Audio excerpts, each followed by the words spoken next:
All right, so let's talk about the structure of the federal courts and how a case would eventually work its way up to the Supreme Court, right? So you want to kind of think about the federal court system as like a pyramid. Now, most of the court cases that will be heard at the federal level, meaning by uh, in violation of you violated some sort of federal or national law, will happen down here in the courts, the district court system, right? So there are, I think, about a half a dozen or a dozen courts across the country that are U.S. district courts.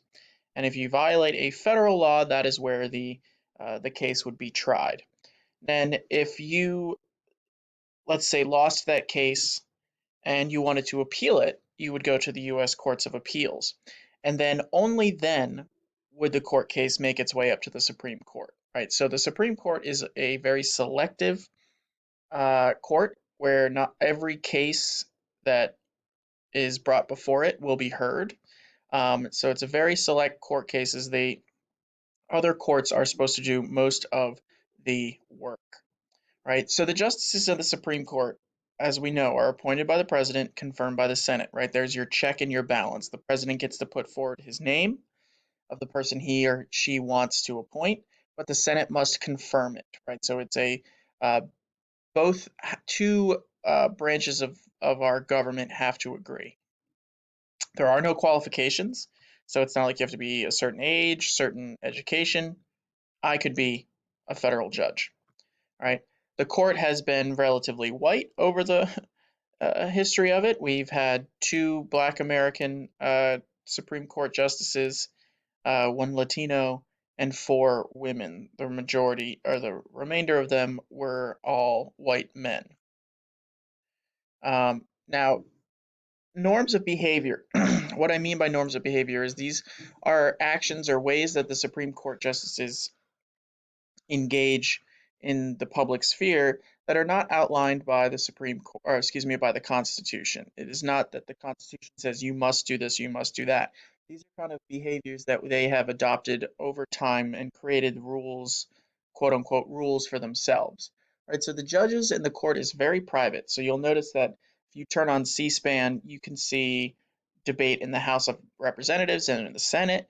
But they don't hold press conferences. There's no cameras in the hearings, so most times the hearings in front of the Supreme Court will be drawn, right? You'll see like almost like court sketches of them. Um, it's a very old school way of communicating. So we're talking about like using writing. So when they come down with a decision, they don't hold a press conference saying the Supreme Court has found in a 5-4 decision this. They use writing. So they write a position paper, right? So two ways a court case can make its way to the Supreme Court. And let's define a word first. This word jurisdiction. So jurisdiction is means whether a person, individual, institution has the right to influence or interact in this area. So in this case, the Supreme Court's jurisdiction gives them two ways to claim jurisdiction. So they have original jurisdiction, meaning the court cases can be brought directly to the court, to the Supreme Court, if it's a case that involves, let's say, Florida and Alabama, where they are fighting one another, or if the state is suing the federal government, or the federal government is suing the states. Also, any foreign diplomats um, can be tried in the Supreme Court. The second one is appellate jurisdiction, meaning you or a state or an institution is suing the federal government and is appealing that ruling, that the final appeal level goes to the Supreme Court. Now, all of these things have to deal with federal law, right? So if I am arrested for defacing Central Bucks High School East with graffiti and I appeal that, that's not a federal law that I've broken, so the Supreme Court does not have jurisdiction. The state courts, the local courts do. So they get requests in the number of about 10,000 cases a year. They only usually hear about 80 to 100 cases.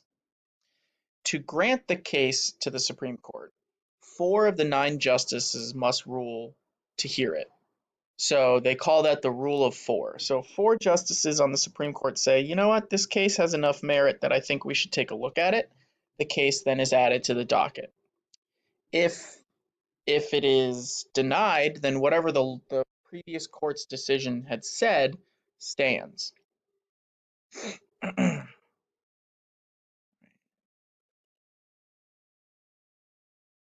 So once the case is decided to be heard, this is not at all like what you see on Law and Order. When you think about a court, you think about Law and Order, objection, sustained, all that stuff. No. Once the case is decided to be heard, attorneys for both sides prepare essentially massive, lengthy, persuasive arguments that they write and they submit to the courts, right? And other interest groups may submit what they call amicus briefs, or briefs of that are essentially are saying, hey, we agree with this group here, or we disagree with this group, and this is why, or this is why, right? So the justices get together twice a week, they discuss the court cases, then your court case comes to the Supreme Court, and you have 30 minutes to make your case. Here is why this is unconstitutional, X, Y, and Z, example, example, example. And the justices ask questions. 30 minutes is up, done, over. The case is now you're out of your hands, in the hands of the 9 Supreme Court justices. So when the justices have come to an opinion, they release a decision. So remember, this is decided by a majority vote, so there are 9 Supreme Court justices. You need to have 5 of the 9 to agree for the decision to be considered the majority opinion. So what they'll do is they'll essentially write a paper explaining their decision. So the majority opinion will be written by one of the 5 justices voting in the majority, and they will essentially write their essay about why they believe this is the correct answer. Now, someone in the minority, the 4 of the 9, will write the dissenting opinion, saying this is why we disagree with the majority and why we think they're wrong. Now, there's a third option where, let's say you are a justice that agrees with the outcome, but arrived there using a different logical reasoning. So you will issue a concurring opinion, which means, hey, I agree, separate but equal Jim Crow laws are wrong and unconstitutional. The majority opinion people say it's because of the 14th Amendment. We concur, but we also believe that it violates Amendment 1, 5, and 9, whatever, right? Unanimous decisions are less common today than in the earlier republic, partly because the judicial branch has gotten more partisan and more political, and because of our big difference between Republican and Democrat understandings of the Constitution. Now, the court is mediated by other public policy makers, right? So the decision that the Supreme Court comes to has to be enacted by the legislature or the executive branch, right? So while the Supreme Court may say, hey, separate but equal is not equal, unless there is some sort of enforcement mechanism by the executive branch, then that ruling doesn't necessarily always come through, right? So you need a lot of support from the public or from other judges, the president, Congress, as well as judges will outline clear guidelines and actions set out by to change what is happening. So with separate but equal, they had to take that court case back to court a second time because the executive and the legislative branches were not enacting the desegregation policies that the court told them to. So in the second round, they had to give them clear guidelines. This needs to happen, this needs to happen, this needs to happen, right? In order for it to change. Now, the Supreme Court is not the ruler of the world. There are checks on the Supreme Court by the legislative branch, right? They can change the size of the Supreme Court.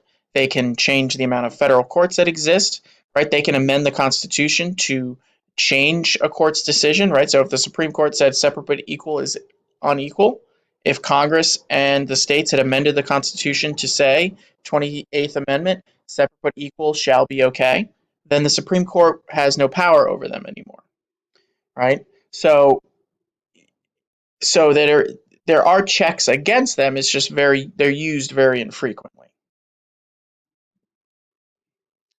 All right, quick lesson today, um, and nothing too wild or crazy, and we'll talk a little bit more next time.